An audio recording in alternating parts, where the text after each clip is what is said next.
Welcome to This Explainer. Today, we're tackling a massive, anxiety-inducing topic that totally dominates the news cycle, the French public debt. I'm coming at this with the rigorous lens of an investigative journalist, looking closely at the numbers, the real risks, and what it all means for our democracy. And I'm here as an economist specializing in modern monetary theory. Let's dive right in, because I promise you, by the end of this explainer, we are going to completely demystify the financial system. The reality of public debt is actually way more fascinating and a whole lot less terrifying than you might think. Well, I genuinely hope you're right, because the actual numbers are completely dizzying. 3.1 trillion euros. That was the astronomical size of the French public debt at the end of 2023. It's a figure so colossal it almost loses all meaning, right? I mean, who could ever possibly pay off a sum that huge? Which brings us right to that alarmist political talking point we hear literally every single day. You know the one. We're going to leave 3 trillion in debt to our children. It perfectly validates this deep-seated fear we all seem to share, the idea that this massive financial burden is just going to inevitably crush future generations under a mountain of taxes, all just to pay for our current excess. Okay, if I could just politely jump in here for a second, what if I told you that this idea is technically false? Wait, false? Absolutely false.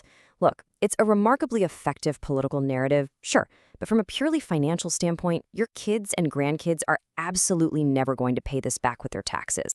So, let's get into Chapter 1, the clash of realities. To really understand why this debt isn't some fatal burden, we just need to look at history. Since 1967, the French state has run a budget deficit every single year. Just let that sink in. For over half a century, the government has spent more than it brought in. And yet, over that entire period, not a single citizen has ever had to directly reimburse this public debt through some special tax. But hold on, if they're always in a deficit, how do they actually pay back the people they borrowed from? They do pay them back, right? Oh, perfectly on time. The state is an excellent payer, but they use this sort of magic mechanism called rolling the debt. It's surprisingly simple. The state borrows 100 euros from Jacques. When it's time to pay Jacques back, the state just borrows 100 euros from Paul to do it. On the financial markets, government bonds are traded safely. Kind of like bags of potatoes. You just pass the potato to the next willing buyer. Which brings us to Chapter 2, the state is not mortal. But the obvious question here is this. If I, as a regular citizen, tried to roll my debt indefinitely by just taking out new credit cards to pay off the old ones, the bank would cut me off in a heartbeat and I'd go bankrupt. Why on earth can the state get away with this, but we can't? It comes down to one fundamental biological truth. You are mortal. A household has an expiration date. Before you die, you have to settle your accounts. The state, on the other hand, is immortal. Because a state doesn't have a natural end date, it can perpetually refinance its debt. It literally never has to bring its balance back to zero.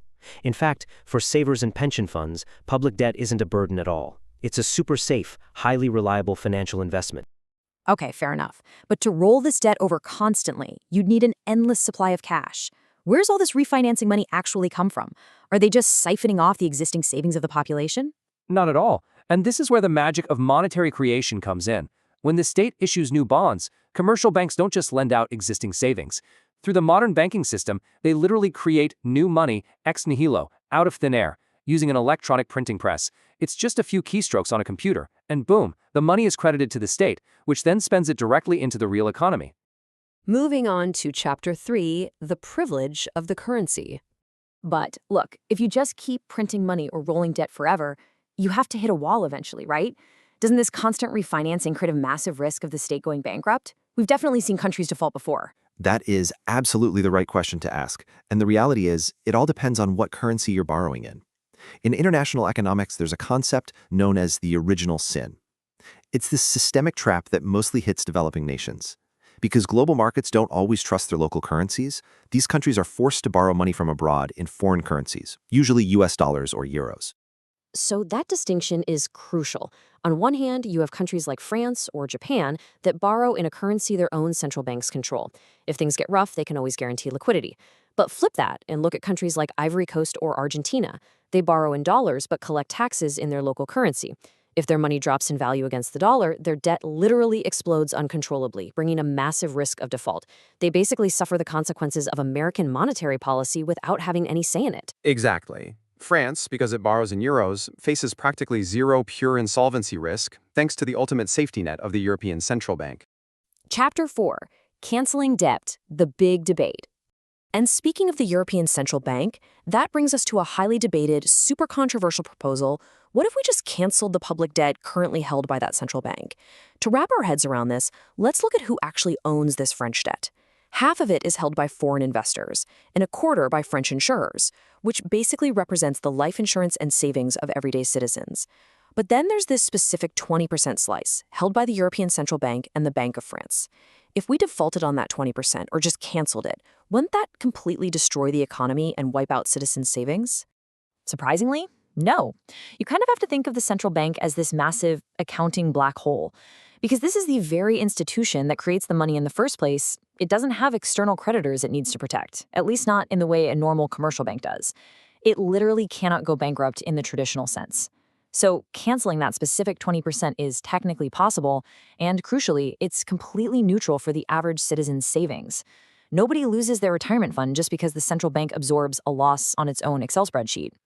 So this is a deeply political issue then. Let's impartially break down the two camps here. On one side, pro-cancellation advocates argue that erasing this debt would free up massive political and budgetary space for desperately needed investments in public health and the climate transition. They want to shatter this illusion that we somehow owe money to the very machine that prints it. Right, but on the other side, the anti-cancellation camp, which actually includes a lot of progressive economists, is firmly against this. They're terrified that canceling the debt just validates the toxic, flawed narrative that public debt is inherently a dangerous burden that needs to be eliminated. They argue we shouldn't legitimize a broken set of financial rules. Instead, we need to educate the public that rolling debt is totally normal and push to change the financial system itself. Journalist Chapter 5. From Bad to Good. So if the total amount of debt isn't actually a physical limit, if the state isn't a mortal household, and if the central bank can technically just absorb losses, then that means we've been asking the wrong questions this entire time. Precisely. The real issue is absolutely not the size of the debt. It's the destination of that money. We have to draw a hard line between bad debt and good debt. Bad debt goes toward financial speculation or funds unproductive tax cuts that do absolutely nothing to stimulate real growth. Good debt, on the other hand, is absolutely vital. This is the money we invest in the ecological transition, public health, and essential infrastructure. As long as the investment builds up our society's resilience and generates future wealth, the debt is completely justified. But to make sure this good debt actually materializes, we can't just place blind trust in the state. I mean, if billions are being created out of thin air, society desperately needs robust democratic counterpowers to ensure this money serves the public interest, rather than just lining the pockets of private monopolies. That means we need a rigorous, independent investigative press to follow the money, a strong justice system to root out corruption, active democratic oversight by citizens, and total transparency in public spending. Economist, which brings us to our final thought. Finance isn't some inescapable law of physics like gravity. It is just a social construct, a tool that we invented ourselves. Which leaves us facing a societal choice that is as provocative as it is fundamental. Knowing everything we now know, will we use this tool to invest massively in our collective survival and our future, or will we just remain paralyzed by a financial myth, entirely too afraid to act? Thanks for joining us for this explainer. Ultimately, the choice is ours.